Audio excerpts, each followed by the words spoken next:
My in-laws abandoned my 10-year-old daughter while I was in the ICU, saying she'll be fine alone. Today, they're furious because I cut them out of my $3 million inheritance. Family takes care of each other, they pleaded. That's funny, I said. I woke up to the sterile scent of antiseptic. A rhythmic beeping echoed in my ears. My body felt like dead weight, my mind groggy from days of unconsciousness. ICU, hospital, the accident. It all came rushing back. The car, the screeching tires, the impact, the darkness. Panic seized my chest as a single thought cut through the fog. Emma, my daughter. I fumbled for the call button, my fingers trembling. A nurse rushed in. Where's my daughter? My voice cracked, raw from days of silence. She hesitated. A flicker of something, concern, pity, crossed her face. She's fine, she said quickly. Too quickly. Your in-laws took her home while you were unconscious. My blood turned to ice. My in-laws, Paul and Linda. Emma and I had never been their priority. To them, I was an outsider, the woman who stole their son away before he died. They tolerated Emma out of obligation, never out of love. And now they had her. I need to see her, I said, trying to push myself up. Pain shot through my ribs, a sharp reminder of the accident. You need to rest. I need to see my daughter. The nurse hesitated, then sighed. Let me get your phone. The moment she handed it to me, I dialed Linda's number with shaking hands. No answer. I tried Paul's. Straight to voicemail. Dread pooled in my stomach. Something was wrong. Very wrong. An hour later, the nurse returned, her face pale. Your daughter, she's not with them. The world tilted. What do you mean she's not with them? My voice was barely a whisper. They left her. Alone. My heart stopped. Where? The nurse swallowed hard. At your house. For 3 days. For 3 days, my 10-year-old daughter had been alone. No food. No supervision. No one comforted her when she cried herself to sleep. They said, she'll be fine alone. The nurse's voice shook with anger. Your neighbor found her when she heard crying through the walls. She called CPS. They took Emma in until you woke up. A sound escaped me. Something between a sob and a gasp. How could they? I fought to breathe, my body trembling with fury and disbelief. Paul and Linda had looked me in the eyes of my husband's funeral and swore they'd always be there for Emma. That family took care of each other. Liars. I gritted my teeth as a new thought took root. They had abandoned my daughter when she needed them the most. They would never get another chance to hurt her. Or me.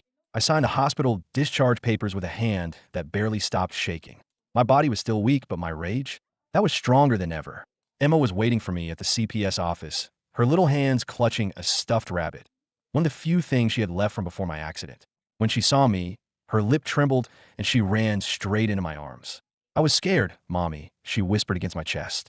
I held her tighter, breathing her in. Never again, baby. Never again. But I could feel how thin she'd gotten, how she flinched at sudden noises, how she looked over her shoulder, expecting someone else to leave her behind. Paul and Linda had done this. I sat across from the CPS worker, my jaw clenched so hard it hurt. I wanted on record that Paul and Linda Jameson are never to have access to my daughter again. The woman nodded, scribbling notes. Given the circumstances, I doubt they'll fight for custody. They wouldn't dare. Not after what they'd done. But I knew them. They wouldn't come back for Emma. They'd come back for me. The lawyer's office smelled like old paper and expensive cologne. A week had passed since I'd been released from a hospital, and I was still piecing my life back together. Bills. Therapy for Emma. Healing. Then the letter came. I sat across from Mr. Calloway, my father's lawyer. He adjusted his glasses and cleared his throat. I assume you're aware that your late father's estate has finally settled. I nodded. My father had been a hard man, but a wealthy one. We hadn't spoken much before he died, but I knew he had money. I just never expected him to leave anything to me. Calloway pushed forward a folder. As his only living heir, you are set to inherit $3 million in assets. The air left my lungs. $3 million. I could secure Emma's future. Give her the life she deserved. A life free from the people who abandoned her. But before I could process it, the door burst open. Paul and Linda. I didn't even have time to react before Linda stormed in, her face red with anger. How dare you cut us off from Emma? Paul followed, his expression dark. We're grandparents. We have rights. I stood slowly, my nails digging into my palms. You left her. Alone. For 3 days. Linda scoffed. She's 10. She could handle herself. My vision blurred. She cried herself to sleep. She had no food. No one to comfort her. She survived, didn't she? Paul snapped. Something inside me broke. She shouldn't have had to survive. She should have been safe. Loved. Cared for. My voice shook with fury. But you abandoned her. Just like you abandoned me. Linda's lip curled. Oh, stop being dramatic. Dramatic? I exhaled, forcing myself to stay calm. You will never see Emma again. Paul crossed his arms. And what if we fight you in court? I smirked, pulling out a folder from my purse and slapping it on the desk. You'd lose. I had evidence.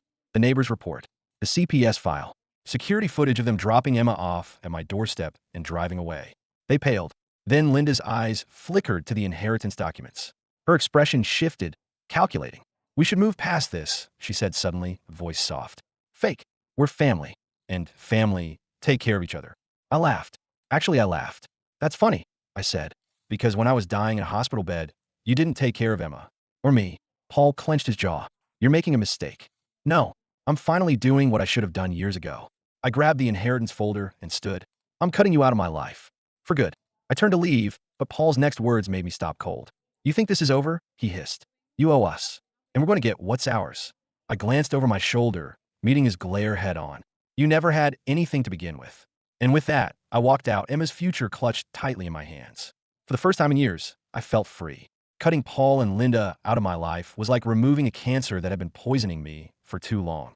But freedom comes at a price. A week passed. Then two. No calls. No sudden visits. Nothing. I should have felt relief. Instead, my gut twisted with unease. Paul's last words echoed in my mind. You think this is over? It didn't feel over. It felt like the calm before the storm. It started small. A declined credit card at the grocery store. My bank account, frozen. I spent 3 hours on hold with the bank before someone finally explained. A fraud alert was placed on your account due to a claim made under your name. A claim? My pulse pounded. What kind of claim? The agent hesitated. A relative reported unusual activity. They suggested your inheritance was being mismanaged, possibly under undue influence. I gripped the phone tighter. Paul and Linda. I clenched my teeth. I'm the sole inheritor. No one else has a claim. I'm sorry, ma'am. Until this is resolved legally, your funds remain inaccessible. My hand shook as I hung up. They were trying to starve me out. Fine. They wanted war. I'd give them one. I called Calloway, my father's lawyer. He was already waiting for me when I arrived at his office, a deep frown creasing his face. They're contesting the will, he said, sliding a folder toward me. Claiming coercion, saying you manipulated your father in his final days. I scoffed. I barely spoke to my father before he died. Exactly, Calloway nodded. But they claim that's part of the manipulation, alienation from family. I roll my eyes. They weren't even in his life. He sighed. Unfortunately, Paul and Linda know how to play the legal system. And there's more. He slid another folder toward me. I opened it, and the air left my lungs. Bank transfers, property deeds, financial records, all linking Paul and Linda to my father's money. I flipped through the pages, my hands trembling. This is theft. Calloway nodded grimly. They had access to your father's finances for years. It appears they were funneling money out of his accounts long before his death. A chill crawled up my spine. They stole from him, I whispered. Yes. And now they're trying to steal from me. Exactly. I exhaled sharply, anger boiling beneath my skin. Can we use this? A slow smile spread across Calloway's face. Oh, we could do more than that. We can bury them. Paul and Linda thought they were untouchable, but they could steal, lie, manipulate, and get away with it. Not this time. I played along. Let them think they were winning. And then, when they least expected it, I struck back. It started with a lawsuit. Fraud. Embezzlement. Elder financial abuse. The evidence? Overwhelming. The result? Their assets. Frozen. The same way they tried to do to me. But I wasn't finished. While they scrambled to fight the lawsuit, I leaked the documents. Send them to the press. The police. Every financial institution they'd ever worked with. Their names became poison overnight. Their reputation? Ruined. Their power? Gone. The last time I saw Paul and Linda, they weren't standing in a lawyer's office, smug and entitled. They were in court, and they were losing. Paul's face was red with fury. Linda clutched his arm like it was the only thing keeping her upright. When the judge ruled against them, Linda gasped like she'd been slapped. Their assets? Seized. Their bank accounts? Drained. Their future? Gone. Paul turned toward me, seething. You set us up.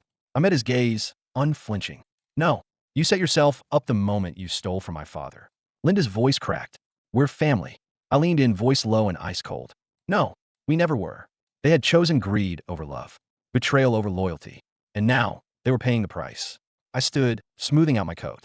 Emma was waiting for me at home, a home where she was safe, a home where Paul and Linda would never set foot again. And for the first time in a long time, I finally felt at peace. The courtroom was behind me. The lawsuit, the scandal, the downfall done.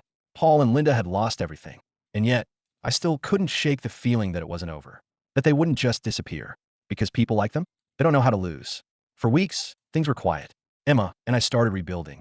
I enrolled her in therapy, trying to mend the invisible scars they had left on her heart. She smiled more now, laughed, But at night, she still clutched that stuffed rabbit a little too tightly. I was healing too, learning to breathe again, to live. Then the letters started coming, slipped under my door, tucked into my car windshield. You think this is over? Families don't abandon each other. You'll regret this. I reported them, changed my locks, installed cameras. But every time I thought I was safe, another letter appeared. And then, one night, my phone rang. Blocked number. I let it go to voicemail. When I played it back, a single voice rasped through the speaker. Paul, you took everything from us. But don't worry, we're going to take something from you too. I didn't sleep that night. The next morning, I took Emma to school myself, my stomach a tight knot of anxiety. That's when I saw it. A car, parked across the street, tinted windows, engine running, watching. I gripped the steering wheel so hard my knuckles went white. They were here, waiting, watching. I had ruined them in the courtroom. Now, they wanted revenge.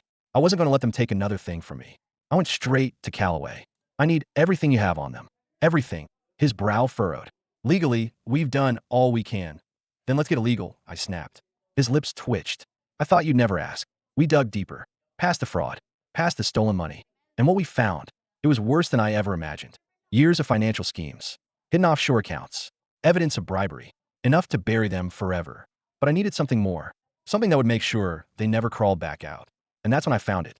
Buried deep in the financial records was a wire transfer. From my father's account to Paul and Linda. Dated just weeks before my father's death. A lump formed in my throat as I read the note attached. For silence. I stare at the paper, my blood running cold. Silence about what? And then it hit me. My father didn't just cut me out of his life before he died. They made him.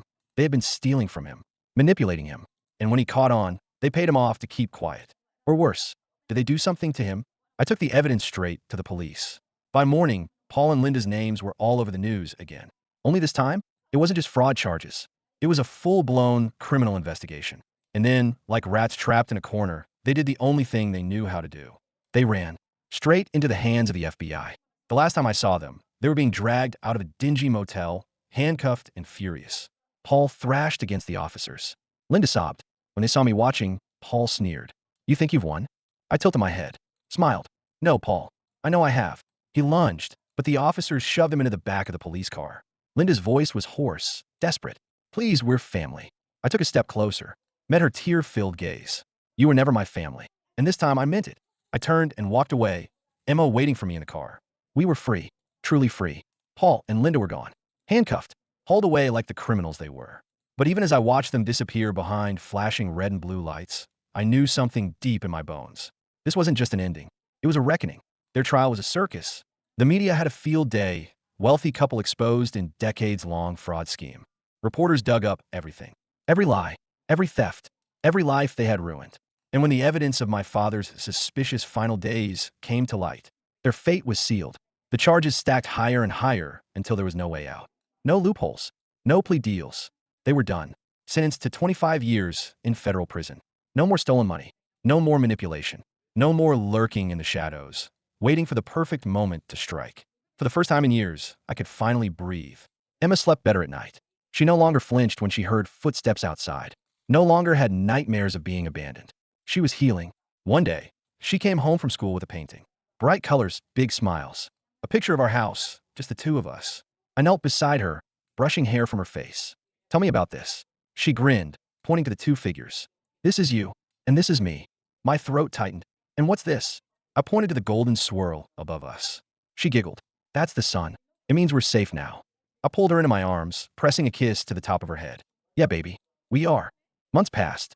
Life settled into something peaceful. Then one evening my phone buzzed. A number I didn't recognize.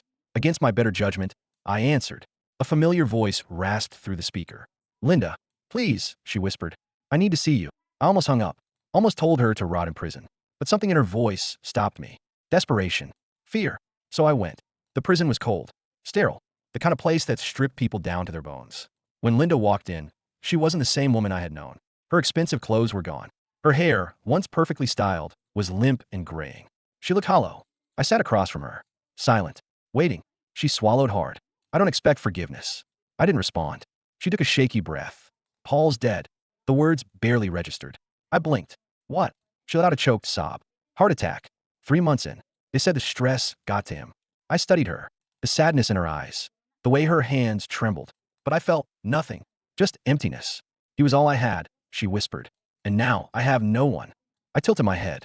Now you know how it feels. She flinched. I stood, ready to leave, but she grabbed my wrist. Please, just tell me, was I ever family to you?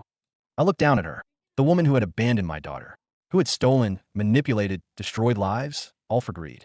I thought about Emma, about our little house, our laughter, the warmth that came from real love. Then I pulled my hand away. No, I said softly, you never were. And with that, I walked away.